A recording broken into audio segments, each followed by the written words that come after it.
The old tractor had been dead for 3 weeks. Darius Volkov did not mind. He had fixed harder things in harder places with less. He sat in the dirt beside it in the gray, early light of Ashfield's morning, both arms buried past the elbow in its engine block, and he worked. Not fast, not slow, just steady, the way he did everything now. His granddaughter, Mila, sat on the fence rail behind him eating a piece of bread. She was 6 years old and had decided that watching him work was the best thing to do before school. He did not argue with her. He liked the company. "Dedushka," she said, "is it broken forever?" "Nothing is broken forever," he said. "Papa says it is." "Your papa said the same thing about the water pump last spring." She thought about that. "You fixed the water pump." "Yes." She went back to her bread. He went back to the engine. Ashfeld was not a famous world. It was not on any map that mattered to anyone important. It sat at the edge of charted space, far from the shipping lanes, far from politics, far from everything Darius had spent 30 years trying to get away from. The colony was small, maybe 400 people, farmers mostly, a few traders, a doctor, a teacher, people who wanted quiet lives and had traveled a long way to find them. Darius had traveled the longest. He had come here 8 years ago with nothing but a bag and a bad knee and his daughter Nadia's address written on a piece of paper. She had not been surprised to see him. She had opened the door, looked at him for a long moment and said, "I made soup, come in." That was Nadia. She did not waste words on things that did not need words. He lived in the small house at the back of her farm.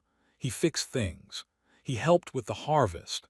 He watched Mila and her younger brother Pav grow up in clean air under an open sky. He slept without dreaming, which was the greatest gift he had ever received. He was almost happy. He had decided that was enough. The engine turned over on the fourth try. Mila cheered from the fence rail. Darius wiped his hands on a cloth and looked up at the sky the way he always did, out of old habit, checking. Clear, pale. 2 small moons still faint above the western hills. He did not see the ships until they were already low. There were 3 of them, dark shapes dropping through cloud cover fast and silent, then the sound catching up, a deep pressure in the chest more than a noise. Darius was on his feet before he understood why. His body remembered things his mind had tried to forget. "Mila," his voice was quiet. "Go inside, go to your mother, do not stop, do not look back." She saw his face and she ran. The ships were Drathon. He knew the silhouette. Long and angular, like something designed by something that had never learned to think of space as anything but a weapon. They dropped low over the colony and the searchlights came on, sweeping white across the fields and houses. Then the first shots came down, not aimed at anything specific, just down into buildings, into the road, into the grain stores. A message. "We are here. You are nothing." Darius moved toward Nadia's house. He passed 2 Drathon soldiers in the lane. They were big, scaled, moving fast in black armor. He did not have a weapon. He had the wrench still in his hand from the tractor. The first soldier turned and did not finish the motion. The second one was faster. Darius took a hit to the ribs that felt like fire and kept moving. Nadia's house was on fire. He went in anyway. He found her in the back room near the children's beds. She had been trying to get to Pav. She had almost made it. Darius knelt beside her and pressed his hand to her face and said her name once, quietly, and then he said nothing else because there was nothing else to say. Pav was not in his bed. Mila was not in the house. Outside he could hear children crying. Not just crying, being moved, being organized. The Drathon were collecting them, lining them up, pushing them toward the transport ramps. He went back out. He fought through the lane and into the square and he counted what he saw. 11 children from the colony, and among them 3 small alien children, Orvani, silver-furred, huge frightened eyes, who had been living with a trader family on the colony's north edge. All of them being herded up the ramp of the nearest transport. He saw Mila. He saw Pav. He ran. A soldier hit him with something that discharged into his spine and he went down hard in the dirt. He tried to get up. He could not. He watched the ramp close. He watched the transport lift. He watched it rise until it was gone. Then everything was quiet except the fires. He lay in the dirt of the square for a long time.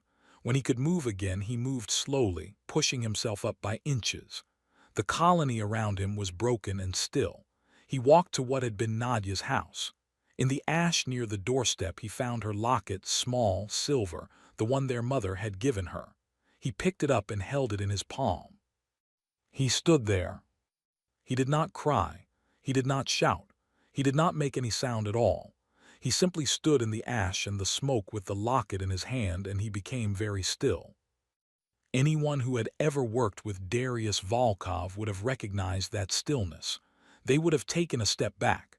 They would have looked for cover. The stillness meant he had already decided. He closed his fingers around the locket and he walked. The Kedivar border station smelled like burned oil and bad decisions.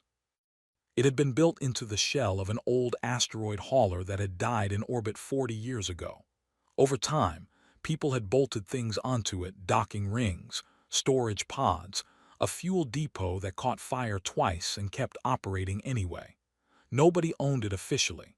Nobody needed to. Places like Kedivar existed because the galaxy needed somewhere for business that did not have a name yet. Darius arrived on a cargo runner he had boarded at the Ashveld emergency relay post, the only thing still transmitting after the raid. He had traded 3 hours of engine work for the ride. The pilot, a four-armed Brellian who communicated mostly in hand gestures, had not asked why a scarred human with no luggage needed to reach the border so fast. That was good. Darius was not in a talking mood. He had been to Kedivar once before, years ago. The layout had changed. The smell had not. He moved through the crowded main walkway with his hands in his pockets and his eyes moving without his head turning. It was an old habit. In crowds, the thing that gives you away is not where you look. It is where you don't look. Darius looked at everything without appearing to. He found what he was looking for in the lower market level, a narrow shop that sold navigation charts and pretended that was all it sold. The sign above the door was in 4 languages. One of them was wrong on purpose. Darius pushed the door open. Broker Hess was behind the counter, sorting data chips into a wooden box. He was a Velhari, pale blue skin, wide flat nose, eyes that were slightly too large for his face in a way that made him look permanently surprised. He was not surprised now. He was the opposite of surprised. He looked at Darius the way a man looks at something he hoped he would never have to see again. "You were done," Hess said. "I was," Darius said. "You told me. 8 years ago you told me. You said, 'Hess, this is finished. I am done. I am going to go grow things.' I grew things. And now." Darius put both hands flat on the counter. He did not lean. He just stood there, and the distance between a retired farmer and whatever Hess was looking at right now collapsed in about half a second. "Drathon raid," Darius said. "Colony on the Ashveld mark. They took children, human and Orvani both. I need to know where." Hess was quiet for a moment. Then he sat down on his stool slowly, as if his legs had decided independently. "The Drathon do not file manifests for that kind of cargo," Hess said. "You know that. They don't file them publicly. They still file them. You have access to things that are not public. That is why I am here and not somewhere else." Hess rubbed the side of his face. His rings clicked together. He wore 5 of them, all on the same hand, all different materials. Darius had always found that interesting. A man who wore his wealth on one hand was a man who needed to count it quickly. "This will cost something significant," Hess said. "Yes. Something I have actually wanted for a long time." "Tell me what."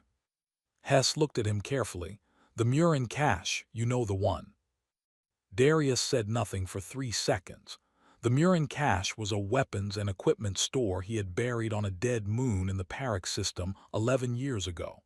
It was worth more than this station.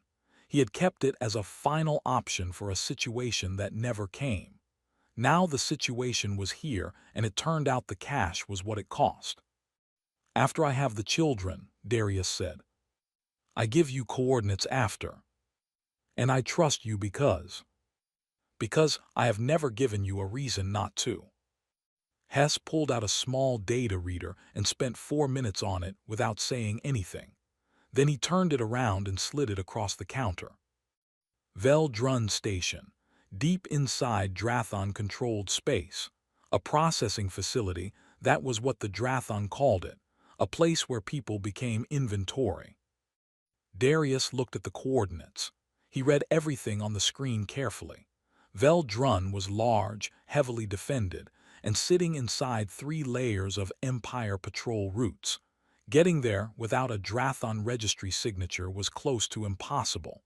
Getting in was a different problem entirely. "I need a ship," Darius said. "I have a ship.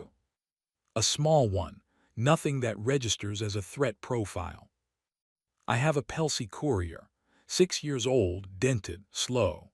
The transponder reads as a medical supply run. Nobody stops medical supply runs near the border because the Drathon tax everything that stops." "That will work." "It will not work," Hess said flatly. "Veldrun is a military installation. You are one person. You are not young. With respect, Darius." "I do not need it to be easy," Darius said. "I need it to be possible." Hess looked at him for a long time. Then he looked away and began writing down a docking bay number on a small piece of card. "There is a weapons kit in the ship's maintenance hatch," he said quietly. "I kept it there from the last time I needed it. I did not take it out. Take what you need." Darius picked up the card. "The cache coordinates," Hess said, "when this is over." "When this is over," Darius agreed. He was in the ship within the hour. As the docking clamps released, Hess stood at the bay window and watched the small battered courier slide out into open space. Beside him, his assistant, a young Telari with green eyes and no experience of anything yet, watched it go. "Who is he?" the assistant asked. Hess was quiet for a moment. "The Drathon raided a farming colony," he said. "They destroyed the farms. They took the children. They killed the farmer's daughter." He paused. "What they do not understand is what kind of farmer." The courier disappeared into the dark. Hess turned away from the window. He felt, for reasons he could not entirely explain, that he would be hearing about this again very soon. Veldrun did not look like a prison from the outside. That was the point. It was built to look like an industrial transfer hub, wide docking arms, freight containers stacked in neat rows, a standard navigational beacon that broadcast the usual clearance codes. To a passing ship, it was just another way station inside Drathon space. Busy, ordinary, not worth a second look. Darius looked at it for a long time on the approach scanner. He counted the patrol routes. He counted the docking traffic. He watched 2 Drathon military transports arrive and unload, and he watched what came off of them, and his jaw tightened once and then was still. He used the medical supply transponder to dock at the outer ring, Bay 31, which the manifest listed as a pharmaceutical delivery. A Drathon customs officer in light armor came on board, scanned the crates Hess had loaded as cover, and did not look at Darius with any real interest. Darius was dressed like a courier, plain uniform, tablet in hand, looking tired. He had found over 30 years that tired was the best thing to look. People ignored tired. People did not inspect tired. The officer stamped the manifest and left. Darius waited 40 minutes, then he moved. He had spent the 3-day transit studying everything Hess's data had on Veldrun's layout. It was not complete. Black site facilities never had complete public records, but the maintenance infrastructure was standard Drathon military construction, which he had worked inside before under circumstances he did not like to think about. The maintenance tunnels ran parallel to the main corridors. They connected every section. They were not monitored because the Drathon believed no one would use them. The tunnels were small, dark, and full of pipe joints that left marks on shoulders and knees. Darius spent 40 minutes in those tunnels and came out in the inner ring. The inner ring was where they kept the recent arrivals. He could hear it before he saw it, a low, constant sound that was not quite crying and not quite silence, something in between. The cell block was lit in red, the way Drathon facilities always lit spaces they did not want to be comfortable. The doors were heavy, the locks were keyed to Drathon palm prints, and there were two guards at the end of the corridor who were talking to each other and not watching the way they were supposed to. Darius did not rush.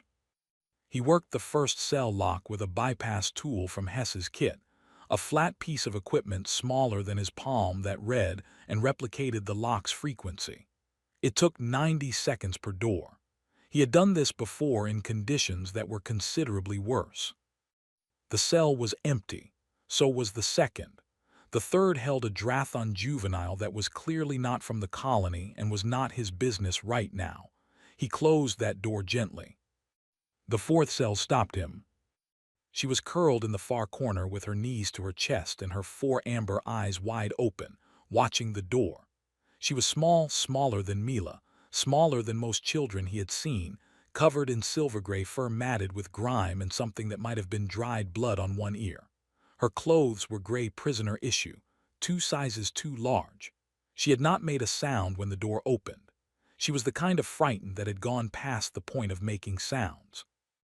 Darius crouched down in the doorway. He did not step inside. He did not reach toward her. He simply got down to her level and stayed there. He reached slowly into his inside pocket and took out the ration bar he had kept from the ship's supply. Plain, dense, the kind of thing that tasted like nothing but kept you alive. He held it out toward her across the floor and said nothing. She stared at it, she stared at him.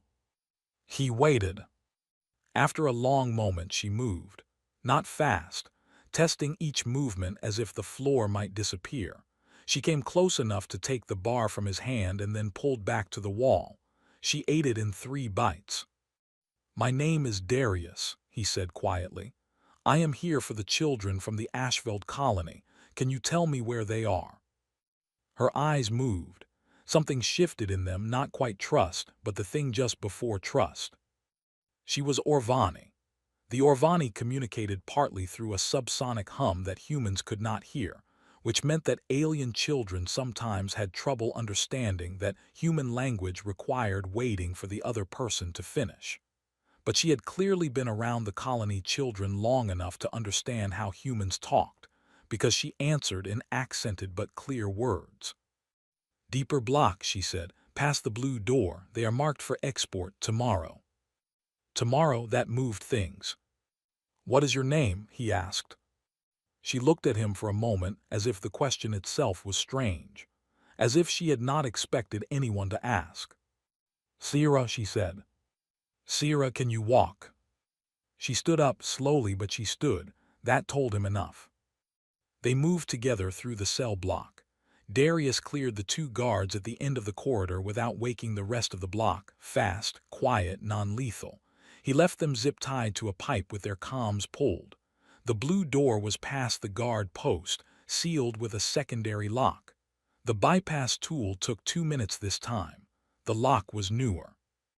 On the other side, he found 11 children. They were in a large holding pen, 6 human, 3 Orvani, 2 others he could not immediately identify, all small, all frightened, all watching the door when it opened. He scanned faces. Mila was there. Pav was there. He felt something move through his chest and then compress itself back into stillness because there was no time for it yet. Mila saw him. Her face did something complicated. "Didushka," she whispered. "Quiet," he said softly. "Stay together, we walk. No running until I say."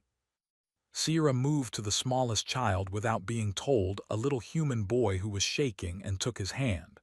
The boy stopped shaking. Darius noticed that. He filed it away. He led them toward the maintenance tunnels. The alarm went off 40 seconds later, not because of anything he had done. A different section of the facility, a different guard doing a check. Wrong timing. It happened. Darius shifted the plan without stopping his feet. Now, he said, we run. Running with 11 children through a military installation is not a clean thing. It is loud, it is slow. It is the opposite of every extraction Darius had ever been trained to run. Children do not move in formation. They breathe too hard. The smallest ones have shorter legs. One of the Orvani children made a sound that Darius could not hear, but which clearly caused the other Orvani children physical distress, because two of them stumbled at the same time, and he had to catch one without dropping his weapon. He adapted. That was all there was to do. He kept them moving through the service corridor that ran along the inner ring's north wall. Red alarm light was strobing through every grill and vent. He could hear boots on the main corridor floor, heavy, fast, multiple. They had not found the service route yet. That gave him maybe 3 minutes. Sierra was doing something he had not expected. She was managing the back of the group, without being asked, without being told. She moved between the slower children, touching their shoulders, making a low sound that Darius could not hear but that clearly helped, because the two Orvani children steadied when she passed close to them. The smaller human children were watching her instead of the walls, which meant they were not looking at the alarms, which meant they were less afraid. She was 6 or 7 years old, and she was running field support like she had done it before. He did not have time to think about that. He filed it. The maintenance junction at the northeast corner split 3 ways. Darius went right, toward the outer ring, toward Bay 31, toward the ship. He moved to the front of the group and held his hand up at every corner, checking before he waved them through. They were learning his signals. After the 3rd corner, he did not have to explain them anymore. The children watched his hand. They were smart. He had not doubted that, but it was still something to see. The junction to the outer ring required crossing 40 meters of open floor, a loading space between the inner and outer sections, high-ceilinged, currently empty, but with sight lines from 3 different elevated positions. Darius stopped the group at the door and looked. The elevated positions were unmanned. The floor was clear. The cameras were on a standard sweep cycle. He had clocked them on the way in. 12 seconds between sweeps on the east-facing units. Enough. When I move, you all move, he said quietly. Fast, no stopping. Bay 31 is marked on the wall in yellow. You go through the door and you keep going until you reach the ship. The door of the ship is open. You go inside and you stay down. Mila looked at him. What about you? I am behind you, he said. She nodded. She took Pav's hand. Sierra was already at the front of the group, waiting. Darius moved on the sweep gap and they came after him like water, fast and quiet and all at once. The floor was smooth and loud under running feet, but the alarm was already covering the sound. They made the far door in 9 seconds. He held it open and counted them through. 11 children. Sierra last, looking back at him once. He followed. Bay 31 was 30 meters down the outer ring corridor. He could see the ship's tail through the bay window. He could also see Lieutenant Garo. Garo was young, maybe 25 in human years, though Drathan aged differently. He was standing in the corridor with his sidearm drawn, facing them. His scales were a lighter green than most Drathan soldiers.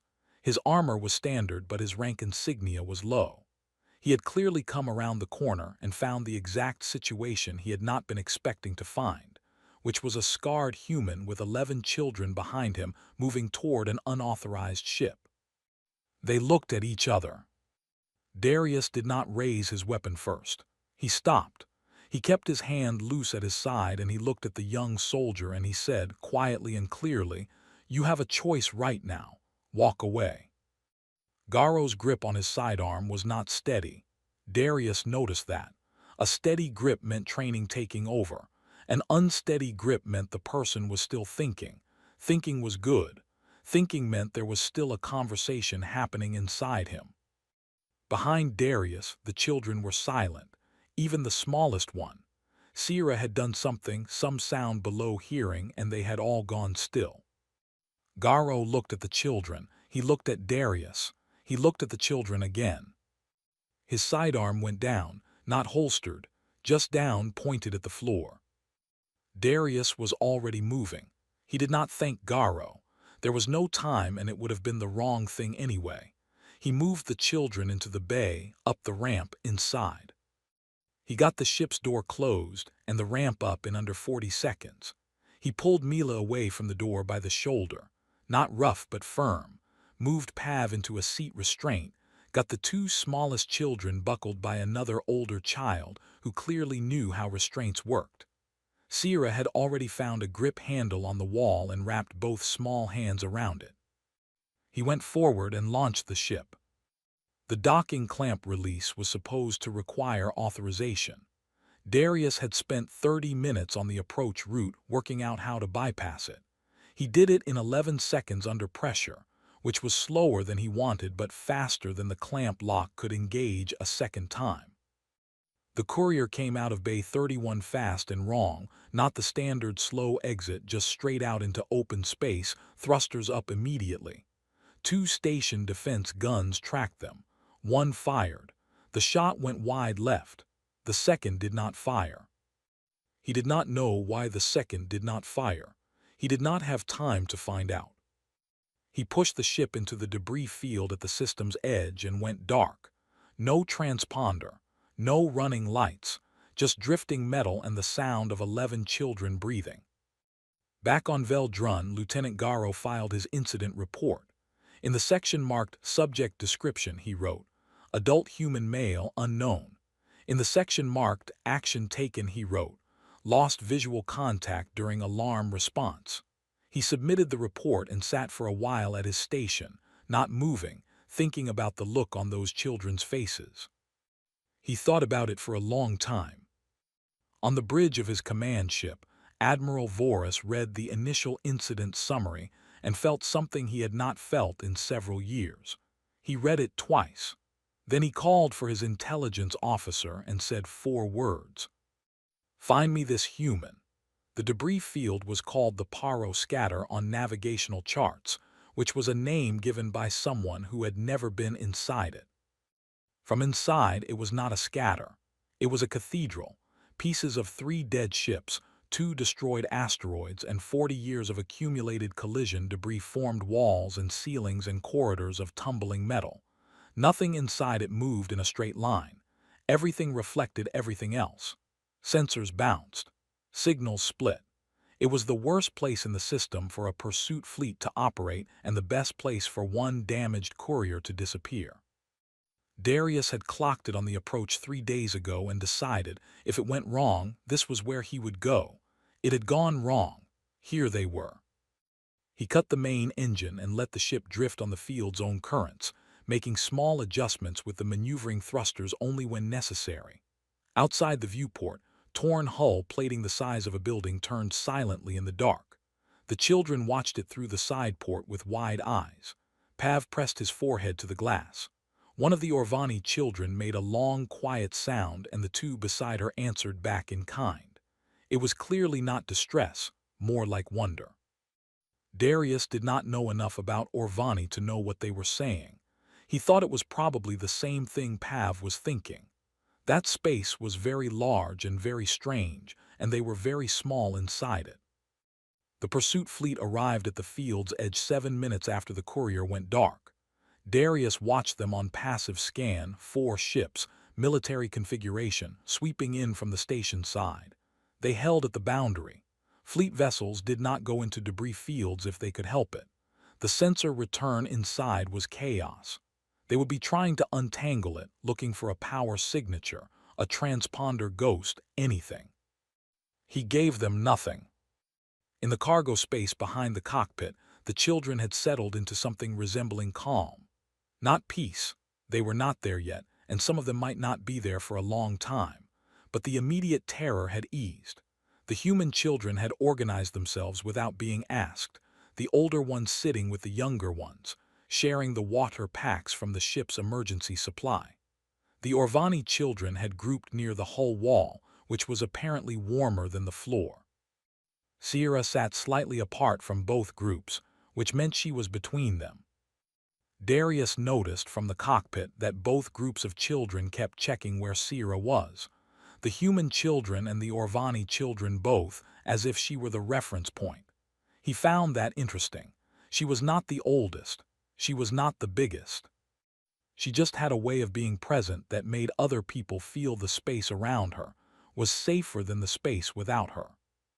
After the first hour, she came forward and sat in the co-pilot seat. She did not say anything for a while. She watched the debris turn outside the viewport. Then she said, "Why did you come for us? You did not know us." Darius was quiet for a moment. He thought about the honest answer. He had come because of Mila and Pav. That was the start of it.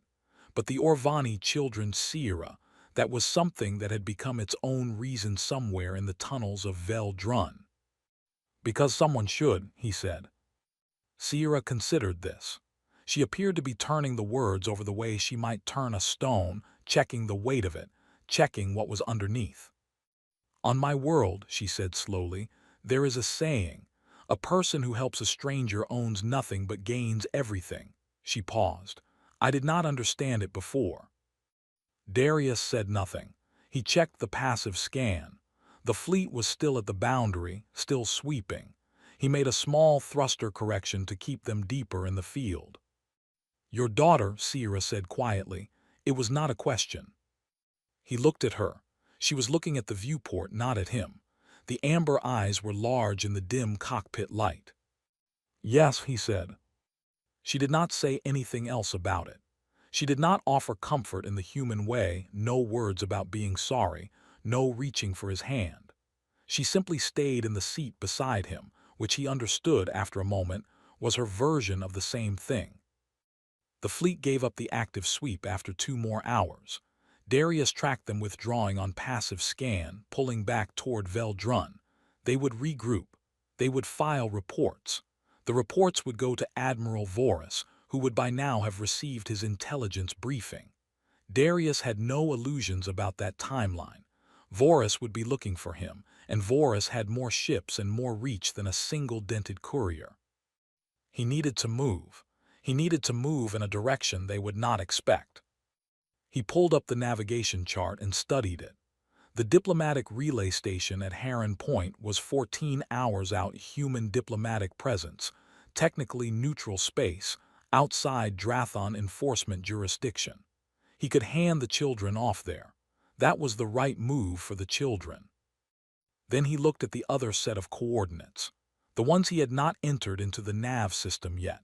The Drathon command ship Voris ran from, it had been listed in the Vel Drun station logs he had pulled during the infiltration.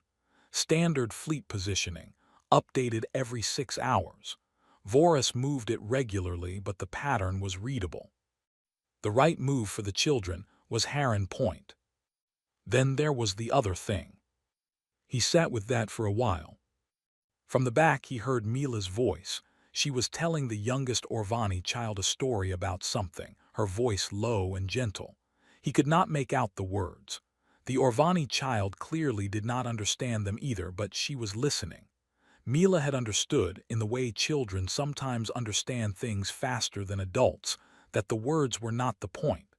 The voice was the point. He set the course for Heron Point. Then, after the children were off, he would set a different course. He had one more thing to do before this was over. Not for Mila, not for Pav, not even for himself exactly. For Nadia, so that the people who made the decision to raid a quiet farming colony would understand, permanently and on record, what that decision had cost them. He flew toward the relay station and did not say any of this out loud. Sierra, in the seat beside him, watched the stars and said nothing either. But once, when the debris field gave way to open space and the stars came through clean and bright, she made a very soft sound, something low and harmonic that Darius could barely feel more than hear, and all 3 Orvani children in the back answered it. A call and a response. He did not know what it meant. He thought it might mean, "We are still here." Heron Point was a small station but a clean one. the human diplomatic officer on duty, a tired woman named Reyes who had been posted here for 2 years and had never handled anything larger than a shipping dispute, came to the docking bay and stood very still when 11 children walked off a battered courier. She looked at Darius. He gave her the short version. Colony raid, Drathon operation. The children needed medical checks and food and someone to contact their surviving families. Reyes did not ask many questions. She was tired, not slow. She got the children moving toward the medical wing in under 4 minutes, which was faster than Darius had expected. Sierra did not move with the other children. She stood at the bottom of the ramp and watched Darius. He had his bag over one shoulder, a bag with a weapons kit and not much else. He had checked the Drathon fleet positioning twice on the way here. Vorus's command ship was 11 hours out, moving toward the border at standard patrol speed. Predictable. Darius had planned for predictable. "You are going back," Sierra said. It was not a question. She had been watching him for 14 hours and had learned to read his movements the way you learn to read weather, not from what was happening now, but from the small things that came before. "Yes," he said. She looked at him for a long time. Her ears moved slightly in a way he had no context for. Then she said, very carefully, as if translating from something else, "Come back." He did not make her a promise he might not keep. He did not say it will be fine or I will be safe. He looked at her and nodded once. She accepted that the way she accepted most things completely, without argument. He walked back up the ramp. The command ship Vorus ran was called the Drathvel, a heavy cruiser, 200 crew, not designed to be boarded by one person. Nothing was designed to be boarded by one person. That was generally considered to make the enterprise impossible rather than merely difficult. Darius had spent 30 years forming a specialized opinion on that difference. He came at it from the maintenance approach. Military ships had umbilical docking systems for resupply that ran on automated protocols between jumps.